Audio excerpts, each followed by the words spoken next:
Stockton Gurdwara ਸਾਹਿਬ ਦੇ ਵਿੱਚ ਗੁਰਦੁਆਰਾ ਸਾਹਿਬਾਨ ਉੱਤਰੀ ਕੈਲੀਫੋਰਨੀਆ ਦੇ ਜਿੰਨੇ ਵੀ ਗੁਰਦੁਆਰਾ ਸਾਹਿਬਾਨ ਨੇ ਇਹਦੇ ਨਾਲ ਪੰਥਕ ਜਥੇਬੰਦੀਆਂ ਦੇ ਨੁਮਾਇੰਦਿਆਂ ਦਾ ਇੱਕ ਵੱਡਾ ਇਕੱਠ ਹੋਇਆ ਤੇ ਉਸ ਇਕੱਠ ਦੇ ਵਿੱਚ ਕਿਸਾਨੀ ਅੰਦੋਲਨ ਨੂੰ ਡਟਵੀਂ ਹਮਾਇਤ ਦਿੱਤੀ ਗਈ ਹੈ।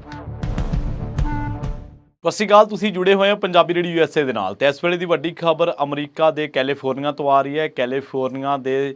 ਸਟਾਕਟਨ ਗੁਰਦੁਆਰਾ ਸਾਹਿਬ ਦੇ ਵਿੱਚ ਗੁਰਦੁਆਰਾ ਸਾਹਿਬਾਨ ਉੱਤਰੀ ਕੈਲੀਫੋਰਨੀਆ ਦੇ ਜਿੰਨੇ ਵੀ ਗੁਰਦੁਆਰਾ ਸਾਹਿਬਾਨ ਨੇ ਇਹਦੇ ਨਾਲ ਪੰਥਕ ਜਥੇਬੰਦੀਆਂ ਦੇ ਨੁਮਾਇੰਦਿਆਂ ਦਾ ਇੱਕ ਵੱਡਾ ਇਕੱਠ ਹੋਇਆ ਤੇ ਉਸ ਇਕੱਠ ਦੇ ਵਿੱਚ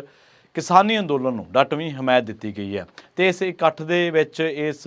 ਪੂਰੇ ਇੱਕ ਜੋ ਸਮਾਗਮ ਹੋਇਆ ਇਹਦੇ ਵਿੱਚ ਮਤੇ ਪਾਸ ਕੀਤੇ ਗਏ ਨੇ, ਜਿਨ੍ਹਾਂ ਮਤਿਆਂ ਦੇ ਵਿੱਚ ਇੱਕ ਵੱਡਾ ਰੋਸ ਮੁਜ਼ਾਹਰਾ ਕਰਨ ਦਾ ਵੀ ਮਤਾ, ਜਿਹਦੇ ਬਾਰੇ ਤੁਹਾਨੂੰ ਦੱਸ ਦਈਏ ਕਿ ਕਿਸਾਨੀ ਸੰਘਰਸ਼ ਦੇ ਮਾਮਲੇ ਦੇ ਵਿੱਚ ਪਹਿਲਾਂ ਹੀ ਮੋਦੀ ਸਰਕਾਰ ਜਿਹੜਾ ਜ਼ੁਲਮ ਕਰ ਰਹੀ ਹੈ ਕਿਸਾਨਾਂ ਦੇ ਉੱਪਰ, ਨਿਹੱਥੇ ਕਿਸਾਨਾਂ ਦੇ ਉੱਤੇ ਗੋਲੀਆਂ ਚਲਾਈਆਂ ਜਾ ਰਹੀਆਂ ਨੇ, ਇਹਦੀ ਵਰਲਡ ਲੈਵਲ ਤੇ ਨਿੰਦਿਆ ਹੋਈ ਹੈ, ਇਹਦੀ ਲੋਕਾਂ ਨੇ ਨਿਖੇਧੀ ਕੀਤੀ ਹੈ ਕਿਉਂਕਿ ਮੋਦੀ ਸਰਕਾਰ ਸੰਘਰਸ਼ ਕਰ ਰਹੇ ਹੱਕੀ ਮੰਗਾਂ ਨੂੰ ਲੈ ਕੇ ਬਾਰਡਰਾਂ ਤੇ ਬੈਠੇ ਕਿਸਾਨਾਂ ਉੱਤੇ ਜ਼ੁਲਮ ਕਰ ਰਹੀ ਹੈ ਤੇ ਇਹਦੇ ਨਾਲ ਖੱਟਰ ਸਰਕਾਰ ਜਿਹੜੀਆਂ ਗੋਲੀਆਂ ਚਲਾ ਰਹੀ ਹੈ ਉਹਨਾਂ ਦੇ ਉੱਤੇ। ਇਹਦੀ ਦੁਨੀਆ ਭਰ ਦੇ ਵਿੱਚ ਇਨਸਾਫ ਪਸੰਦ ਤੇ ਕਿਸਾਨੀ ਸੰਘਰਸ਼ ਨੂੰ ਹਮਾਇਤ ਦੇਣ ਵਾਲੇ ਲੋਕ ਜਾਂ ਕਿਸਾਨ ਮਜ਼ਦੂਰ ਏਕਤਾ ਦੀ ਗੱਲ ਕਰਨ ਵਾਲੇ ਲੋਕਾਂ ਨੇ ਜਾਂ ਮਾਨਵਤਾ ਦੀ ਗੱਲ ਕਰਨ ਵਾਲੇ ਲੋਕਾਂ ਨੇ ਇਸ ਸੰਘਰਸ਼ ਨੂੰ ਆਪਣੀ ਹਮਾਇਤ ਦਿੱਤੀ ਹੈ। ਦੱਸ ਦਈਏ ਕਿ ਲੰਘੇ ਦਿਨੀ ਉੱਥੇ ਸਰਕਾਰੀ ਗੋਲੀ ਦੇ ਨਾਲ ਸਰਕਾਰੀ ਜ਼ੁਲਮ ਦੇ ਵਿੱਚ ਇੱਕ ਕਿਸਾਨ ਸ਼ੁਭਕਰਨ ਸਿੰਘ ਸ਼ਹੀਦ ਹੋ ਗਿਆ, ਜਿਹਦਾ ਹਾਲੇ ਤੱਕ ਸੰਸਕਾਰ ਨਹੀਂ ਕੀਤਾ ਜਾ ਸਕਿਆ। ਇਸੇ ਕਰਕੇ ਦੁਨੀਆ ਭਰ ਦੇ ਵਿੱਚ ਪੰਜਾਬੀਆਂ ਦੇ ਵਿੱਚ ਵੱਡੇ ਪੱਧਰ ਤੇ ਰੋਸ ਫੈਲਿਆ ਹੋਇਆ ਤੇ ਤਰ੍ਹਾਂ ਦੇ ਨਾਲ ਵੱਖ-ਵੱਖ ਤਰੀਕਿਆਂ ਦੇ ਨਾਲ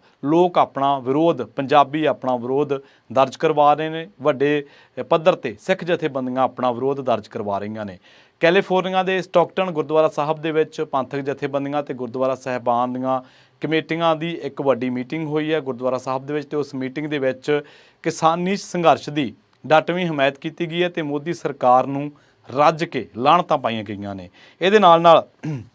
ਮੋਦੀ ਸਰਕਾਰ ਦੇ ਤਾਨਾਸ਼ਾਹੀ ਰਵੱਈਏ ਦੀ ਨਿੰਦਿਆ ਕੀਤੀ ਗਈ ਹੈ, ਨਿਖੇਧੀ ਕੀਤੀ ਗਈ ਹੈ। ਇਸ ਮੌਕੇ ਬੁਲਾਰਿਆਂ ਨੇ ਕਿਹਾ ਕਿ ਭਾਰਤ ਦੀ ਜ਼ਾਲਮ ਸਰਕਾਰ ਜਿਹੜੀ ਹੈ ਉਹ ਮਜ਼ਲੂਮ ਕਿਸਾਨਾਂ ਦੀਆਂ ਮੰਗਾਂ ਨਾ ਮੰਨ ਕੇ ਨਾ ਸਿਰਫ ਤਾਨਾਸ਼ਾਹੀ ਦਾ ਪ੍ਰਗਟਾਵਾ ਕਰ ਰਹੀ ਹੈ ਬਲਕਿ ਕਿਸਾਨਾਂ ਤੇ ਜ਼ੁਲਮ ਕਰਨ ਦੀਆਂ ਸਾਰੀਆਂ ਹੱਦਾਂ ਪਾਰ ਕਰ ਰਹੀ ਹੈ। ਤੇ ਹਰਿਆਣਾ ਦੀ ਖੱਟਰ ਸਰਕਾਰ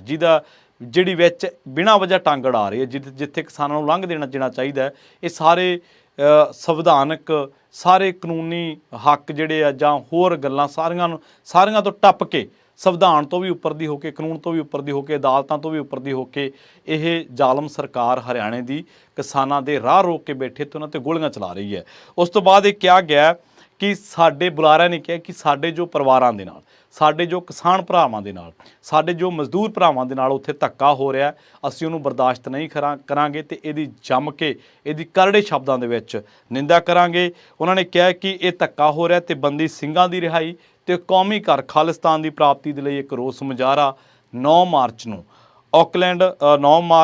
2024 ਨੂੰ ਆਕਲੈਂਡ ਹਾਰਬਰ ਤੋਂ ਸ਼ੁਰੂ ਹੋਣਾ ਤੇ San Francisco Indian consulate of general ਤੱਕ ਪਹੁੰਚਣਾ ਹੈ ਤੇ ਉਸ ਦੇ ਵਿੱਚ ਸੰਗਤ ਨੂੰ ਕੈਲੀਫੋਰਨੀਆ ਦੇ ਵਿੱਚ ਵੱਖ-ਵੱਖ ਹਿੱਸਿਆਂ ਦੇ ਵਿੱਚ ਵਸਦੀ ਸੰਗਤ ਨੂੰ ਵੱਡੇ ਪੱਧਰ ਤੇ ਸ਼ਮੂਲੀਅਤ ਕਰਨ ਦੀ ਜਿਹੜੀ ਅਪੀਲ ਹੈ ਉਹਦੇ ਲਈ ਕਿਹਾ ਗਿਆ ਤੇ ਜ਼ਰੂਰ ਪਹੁੰਚਣ ਦੇ ਲਈ ਕਿਹਾ ਗਿਆ। ਬੁਲਾਰਿਆਂ ਨੇ ਕਿਹਾ ਕਿ ਬੰਦੀ ਸਿੰਘਾਂ ਦੀ ਰਿਹਾਈ, ਇਹਦੇ ਨਾਲ ਕਿਸਾਨੀ ਮੋਰਚੇ ਨੂੰ ਆਪਣੀ ਹਮਾਇਤ ਤੇ ਕੌਮੀ ਘਰ ਖਾਲਿਸਤਾਨ ਦੇ ਹੱਕ ਦੇ ਵਿੱਚ ਆਪਣੀ ਆਵਾਜ਼ ਬੁਲੰਦ ਕਰਨ ਦੇ ਲਈ ਉਸ ਰੋਸ ਮੁਜ਼ਾਹਰੇ ਦਾ ਹਿੱਸਾ ਜ਼ਰੂਰ ਬਣੋ, ਜਿਹੜਾ ਰੋਸ ਮੁਜ਼ਾਹਰਾ 9 ਮਾਰਚ 2024 ਨੂੰ ਆਕਲੈਂਡ ਹਾਰਬਰ ਤੋਂ ਸ਼ੁਰੂ ਹੋ ਕੇ San Francisco Indian consulate of general ਤੱਕ ਪਹੁੰਚਣਾ ਹੈ। ਬਹੁਤ ਬਹੁਤ ਧੰਨਵਾਦ, ਸਤਿ ਸ਼੍ਰੀ ਅਕਾਲ। ਜੁੜੇ ਰਹੋ ਪੰਜਾਬੀ ਰੇਡੀਓ USA।